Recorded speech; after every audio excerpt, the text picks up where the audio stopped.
राजनीति का अपराधीकरण रोकने पर आज सुप्रीम कोर्ट का ऐतिहासिक फैसला आ गया है। हमने 2016 में पीआईएल फाइल किया था। उस समय हमने 3 मांग किया था। एमएलए एमपी का मुकदमा 1 साल के अंदर डिसाइड हो, जिन लोगों को सजा मिल चुकी है उनके चुनाव लड़ने पर आजीवन प्रतिबंध हो, और जिन्हें सजा मिल चुकी है उनके पार्टी बनाने और पार्टी पदाधिकारी बनने पर भी आजीवन प्रतिबंध हो। जो हमारी पहली मांग थी कि देश में एमएलए एमपी कोर्ट बने और सांसदों और विधायकों का मुकदमा 1 साल के अंदर डिसाइड हो, उस पर आज सुप्रीम कोर्ट का फैसला आ गया है। जो दूसरी और तीसरी मांग थी कि सजा याफ्ता के चुनाव लड़ने पर आजीवन प्रतिबंध हो और सजा याफ्ता के चुनाव लड़ने पर पार्टी बनाने और पार्टी पदाधिकारी बनने पर आजीवन प्रतिबंध हो, उस पर सुनवाई अगले महीने होगी।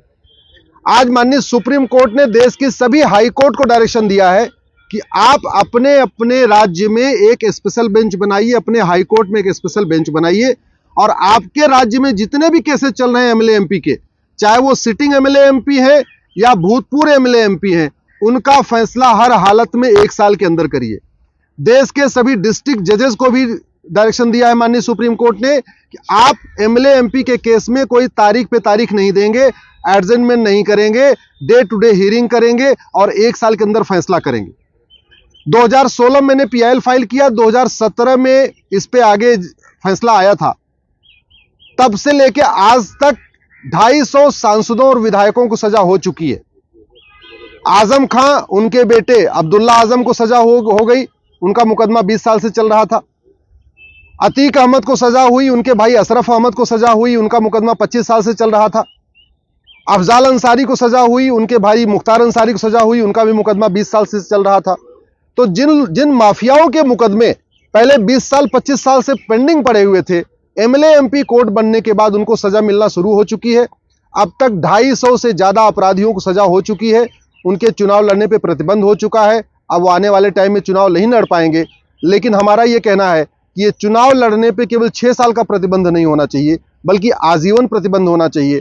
और केवल चुनाव लड़ने पे प्रतिबंध नहीं होना चाहिए, बल्कि पार्टी बनाने और पार्टी पदाधिकारी बनने पे भी आजीवन प्रतिबंध होना चाहिए। आज की डेट में चूंकि कानून में कमियां हैं, इसलिए लालू यादव खुद चुनाव तो नहीं लड़ सकते, लेकिन वो पार्टी बना के पार्टी अध्यक्ष बन सकते हैं और पार्टी अध्यक्ष बने हुए हैं। चौटाला सजा याफ्ता है, इसके बाद भी पार्टी अध्यक्ष बने हुए हैं। मधु कोड़ा सजा याफ्ता है, फिर भी पार्टी अध्यक्ष बने हुए हैं। शशिकला सजा याफ्ता है, फिर भी पार्टी अध्यक्ष बनी हुई है। तो अब कानून में चूंकि खामियां हैं, कानून में ऐसा कोई क्लियर कट इंस्ट्रक्शन नहीं है, इसलिए जो लोग खुद चुनाव नहीं लड़ पा रहे हैं वो पार्टी अध्यक्ष बन के दूसरों को चुनाव लड़ा रहे हैं, रैली कर रहे हैं, मीटिंग कर रहे हैं, टिकट डिसाइड कर रहे हैं, सब कुछ कर रहे हैं, मैनिफेस्टो बना रहे हैं। और वैसे आप देखिए, भारत में जो सरकारें चलती हैं वो तरीके से पॉलिटिकल पार्टियां चलाती हैं। पॉलिटिकल पार्टी तय करती है कौन प्रधानमंत्री बनेगा, कौन मुख्यमंत्री बनेगा, कौन राज्यपाल बनेगा, कौन राष्ट्रपति बनेगा। पॉलिटिकल पार्टी तय करती है कौन सांसद बनेगा, कौन विधायक बनेगा। लेकिन पॉलिटिकल पार्टी का अध्यक्ष एक अपराधी हो सकता है।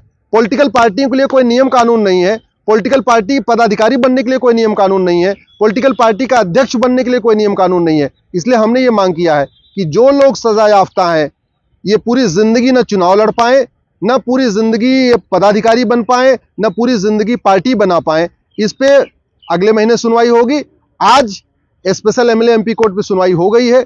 सुप्रीम कोर्ट ने देश के सभी हाई कोर्ट को कह दिया है स्पेशल बेंच बनाइए। हाई कोर्ट में भी जितने मुकदमे हैं एमएलए एमपी का, उसको 1 साल के अंदर डिसाइड करिए। डिस्ट्रिक्ट कोर्ट के जजेस के कह दिया है कि डिस्ट्रिक्ट कोर्ट में जितने एमएलए एमपी के मुकदमे चल रहे हैं उसको भी 1 साल के अंदर डिसाइड करिए। मुझे पूरा विश्वास है, इस समय लगभग 5000 केसेस चल रहे हैं एमएलए एमपी के, ये अगले 1 साल के अंदर डिसाइड हो जाएंगे। और जब इस तरीके से सांसदों विधायकों को सजा मिलना शुरू हो जाएगी, तो आने वाले टाइम में गुंडे बदमाश राजनीति में आने से डरेंगे। और बहुत सारे लोगों ने चुनाव लड़ना छोड़ भी दिया है। 2019 के चुनाव में कई ऐसे लोगों को टिकट मिला हुआ था, लेकिन बाद में उन्होंने चुनाव लड़ने से मना कर दिया, क्योंकि उनका मुकदमा 20 साल से चल रहा था।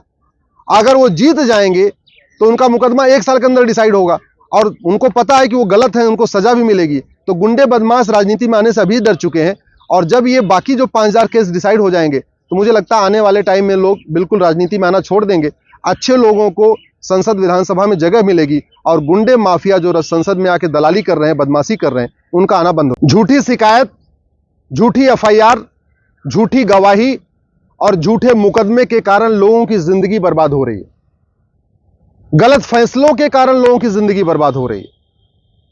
छेड़छाड़ के झूठे शिकायतें, बलात्कार की झूठे शिकायतें, जगह कब्जा करने की झूठी शिकायतें, चेक बाउंस के फर्जी शिकायतें, ऐसे एक के बाद इतने ज्यादा फर्जी मुकदमे चल रहे हैं कि अब तो लोग देरी के कारण, मुकदमों के फैसलों में देरी के कारण आत्महत्या करने लग गए। इसके बावजूद न राज्य सरकार कुछ कर रही है, न हाईकोर्ट कुछ कर रही है, न केंद्र सरकार कुछ कर रही है, न सुप्रीम कोर्ट कुछ कर रही है। मैं सुप्रीम कोर्ट से रिक्वेस्ट करता हूं, आप हमें 1000 पेज का जजमेंट मत दीजिए। आप बड़े बड़े केसों को एक बार छोड़ दीजिए। आप एक हफ्ते तक केवल इस बात पे सुनवाई करिए कि भारत में जस्टिस विद इन ईयर कैसे हो सकता है। 2-3 चीजें तो मैं बता सकता हूं।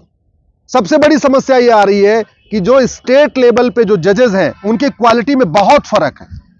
उनकी क्वालिटी में बहुत फर्क है।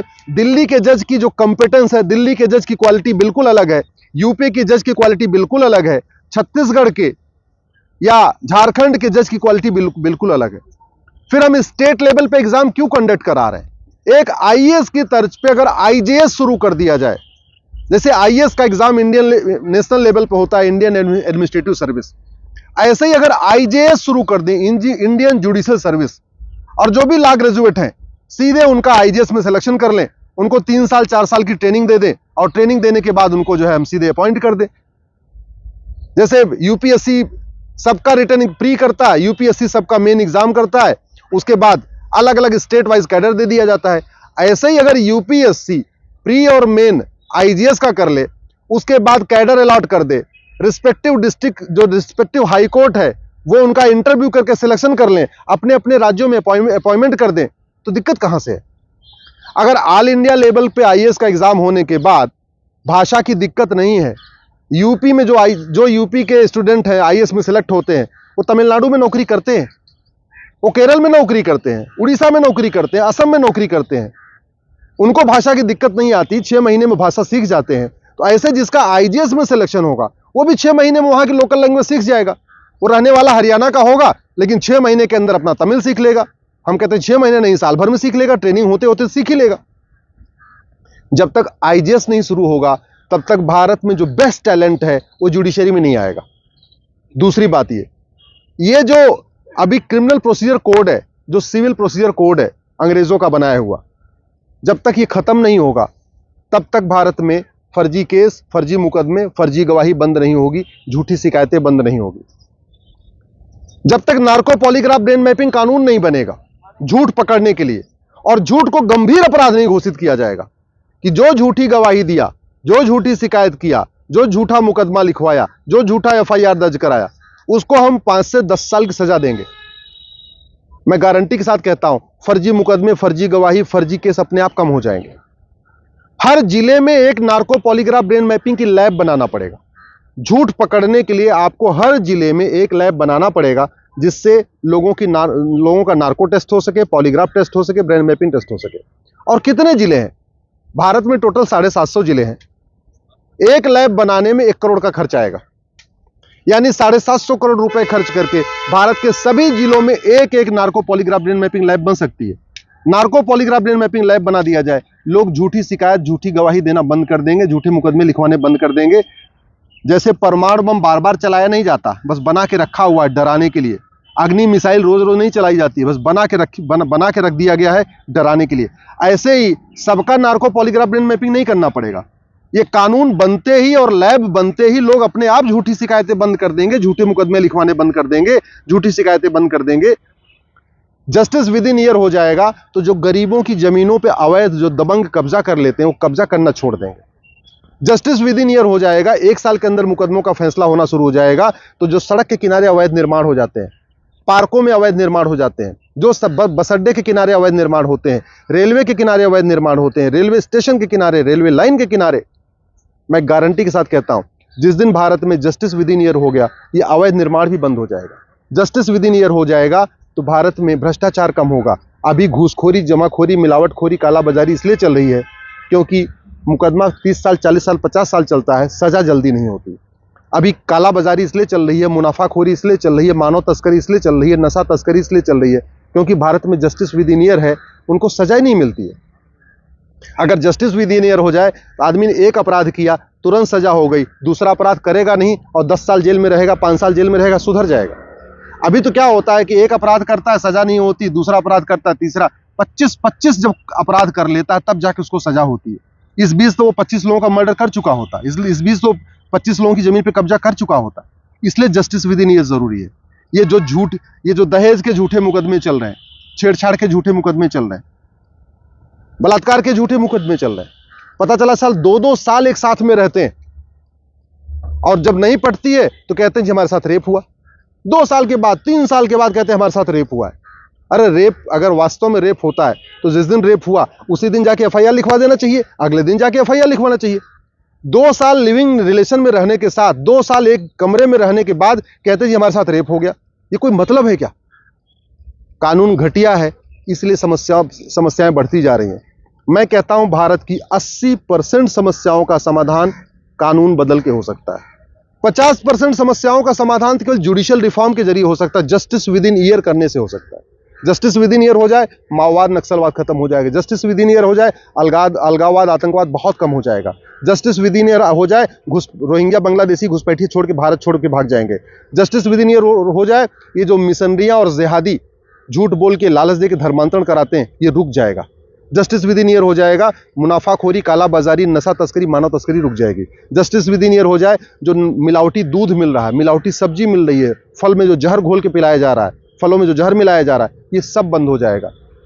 अगर हम वास्तव में भारत को कल्याण करना चाहते हैं, भारत को विश्व गुरु बनाना चाहते हैं, तो सबसे पहले हमें नियम कानून बदल के जस्टिस विद इन ईयर लागू करना चाहिए। जस्टिस विद इन ईयर का मतलब 1 घंटे के अंदर एफआईआर, 1 महीने में जांच और 1 साल के अंदर फैसला।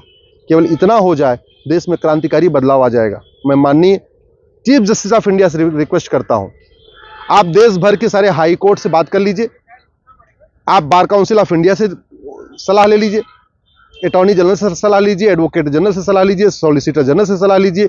देश भर में सभी एक बार आप ओपनली सबसे सजेशन ले लीजिए। एक बेंच गठित कर दीजिए जस्टिस विद इन ईयर।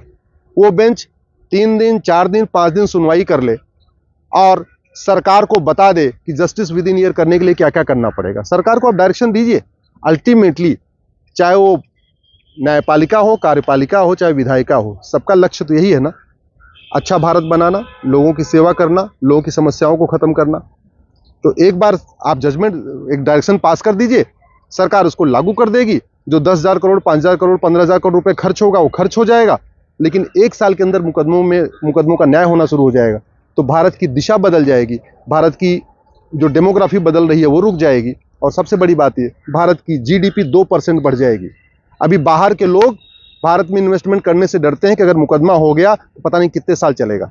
और भारत की यंग जनरेशन जो छोड़ के भाग रही है, बाहर दुबई में जाके बिजनेस कर रही है, सिंगापुर में कर रही है, वो इसलिए कर रही है क्योंकि यहाँ कोई इंस्पेक्टर आके धमका देता है, मुकदमा चलता है तो 10 साल 20 साल चलता रहता है।